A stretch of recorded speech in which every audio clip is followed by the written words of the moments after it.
Today I'm going to make something pretty easy because it's hot, I'm tired, I'm thirsty, and my arthritis and my I can't even think of the name of it anymore.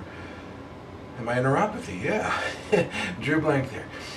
It's hurting really good. Anyways, I'm going to make some citrus tea, and I'm going to use white tea for the base. You may have heard people say that green tea is the healthiest tea you can get and to use it for everything. Well, not true. Green tea is healthier than black tea, but white tea is healthier than green tea. There's several different varieties of tea and all, and I don't see the point in getting into all of it. But there are three major types of tea: the black tea and all the varieties of the black tea that we know of, green tea, and of course white tea you see here. White tea is the healthiest because it is the least processed of all the teas. Green tea is healthier than black tea because it has been less processed than the black tea. And again, the white tea is healthier, better for you, than green tea because it is even less processed than the green tea is. I buy these boxes, 100 tea bags per box. Just regular, typical tea bag. One tea bag for a cup of tea. I'm going to make a gallon of citrus tea, and that means that if this makes 1 cup of tea, I would need 16 bags to make a gallon of tea. However, I'm going to make it weaker. I'm going to cut that in half. I'm going to use 8 bags instead of 16. Saves me money, tastes really good, and it works for me. Whatever works best for you is what you should do.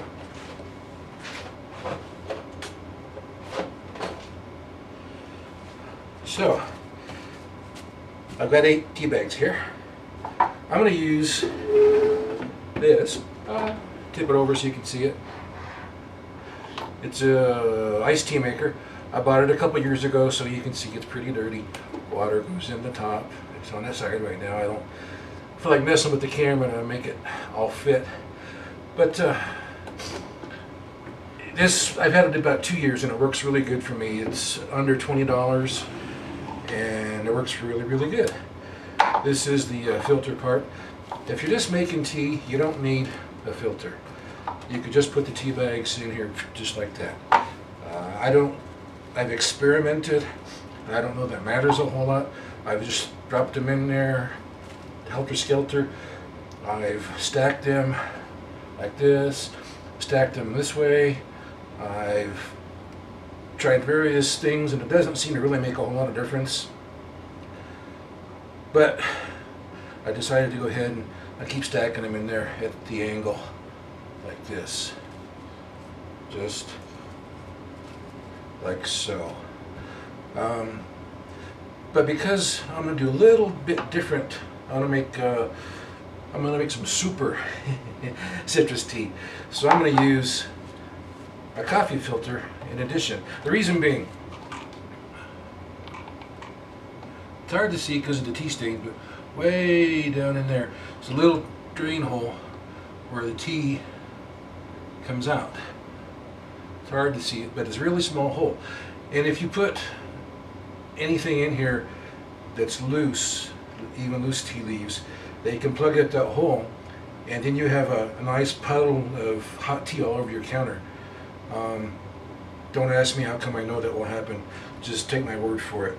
So, use a coffee filter. Stack the tea bags in there. Place them in there. Drop them in there. However you think will work best for you. And now, the reason I'm using a filter. This is Ginger, not Marianne. This is Ginger. She's not as cute as Marianne, but She's still very cute. To peel it, you can use a spoon, you can use a kitchen knife like this, just a regular table knife. Don't use the cutting edge, use the back edge, and then just drag it along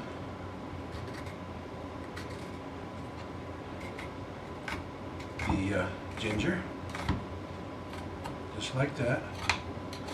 Again, I'm using the back of the knife, I'm not using the cutting edge. You can use a spoon the same way. It's just, like I say, it's just a butter knife, the back edge of a butter knife. Get these little knobs like this, or they're giving you trouble, just get them out of your way if you want to. Or you can just work your way around it. It's not a hard thing to do. This is really easy.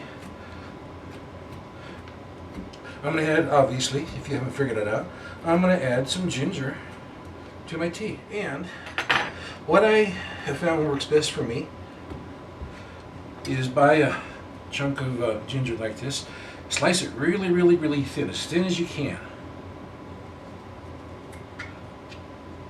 Putting big chunks in doesn't help. It just, it's much better to go wafer thin, super, super thin. Just almost like a piece of paper, if you can get it that thin.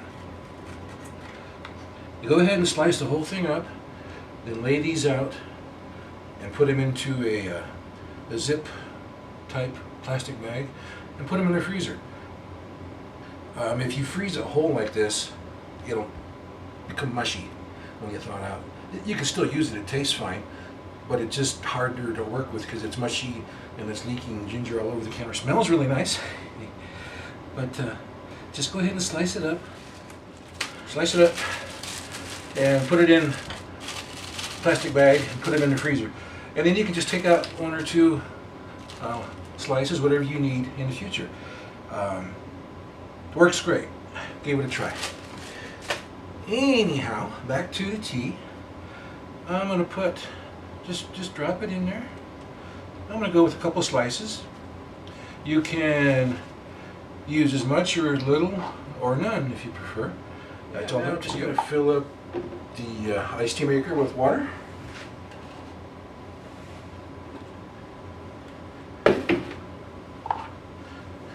Be sure to place the containment pitcher in the proper location. Let her go. And it's easy. There we go.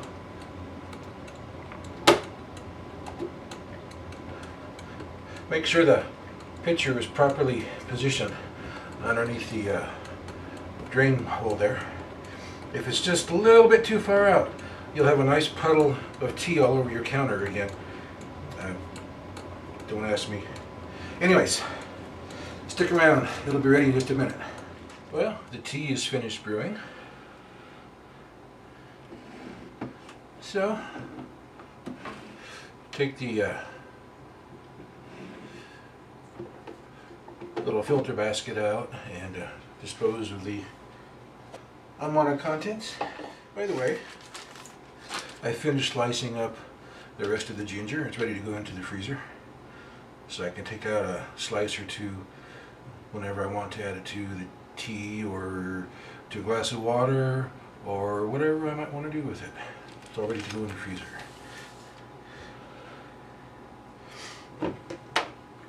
So I'm going to make a gallon of tea and just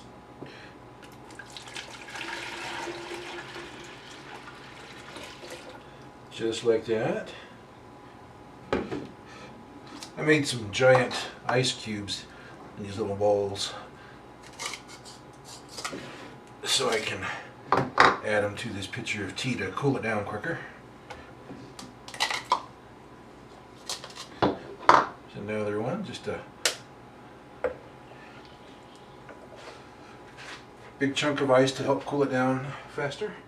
I've got some cold water from the fridge that'll help bring the temperature on this tea down quicker. So I'm just going to fill it up to, there's the 3-quart line right there. There's the half-gallon line right there, and then the 1 quart is, I think that's it right there, I'm not sure. And then the 1 gallon mark is up here.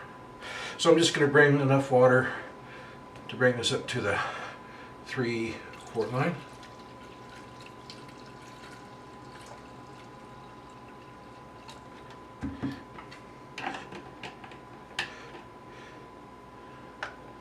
You can put it in the fridge if you want to, or just give this, I like to let the ice melt as much as possible.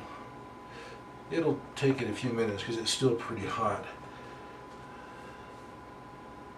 It's still warm, so that ice will cool it down pretty quickly.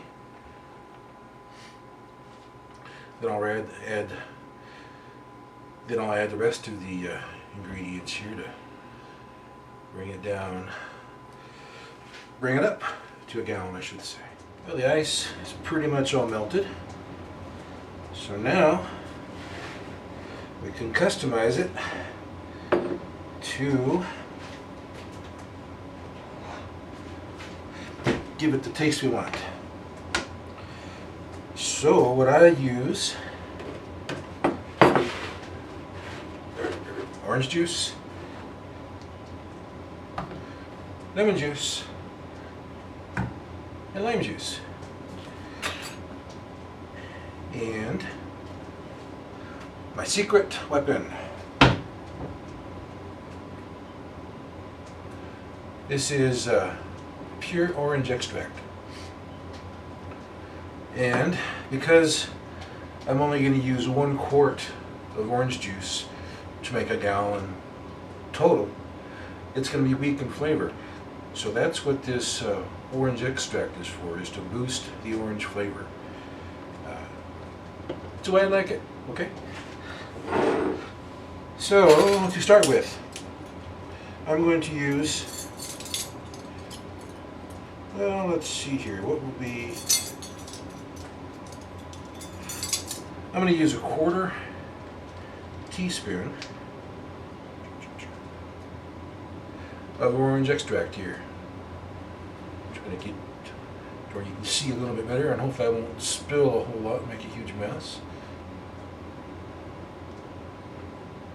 There we go. Obviously,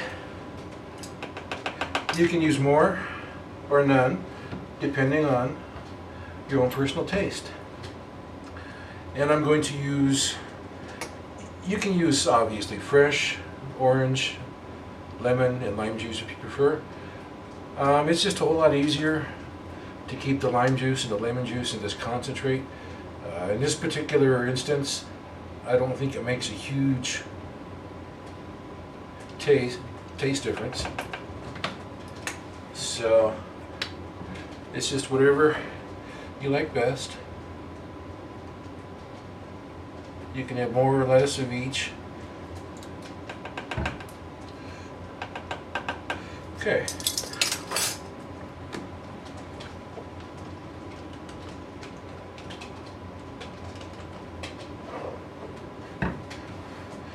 And then lastly, the orange juice part. Oh, there we go.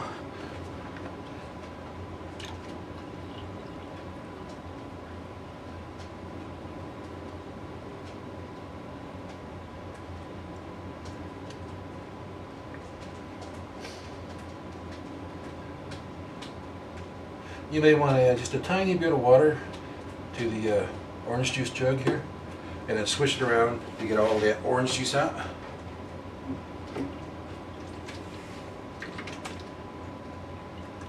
Something like that. And it's all ready to go. If you want, you can take a fresh orange and cut a slice of it out.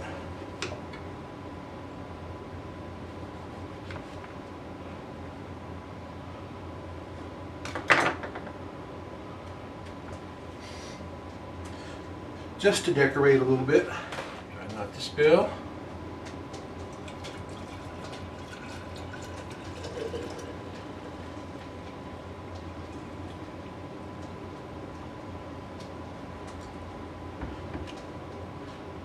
Use the orange slice you just made.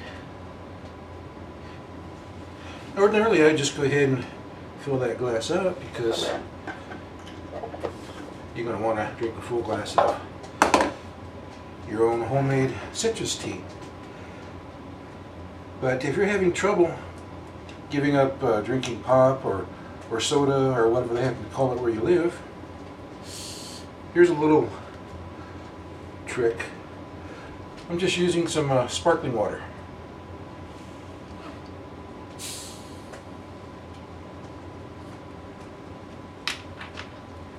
Just top off your homemade citrus tea.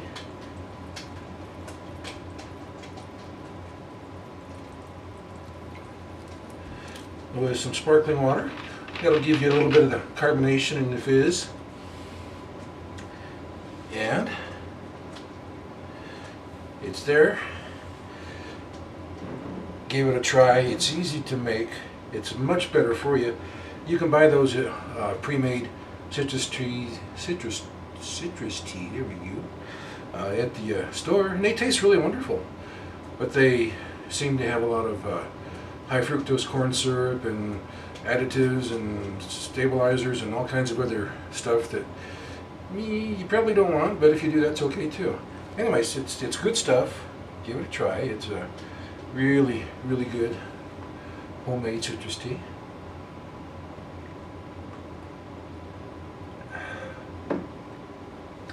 It's easy, it's good, it's definitely Cook and Gobble good. See you next time on Cook and Gobble Video.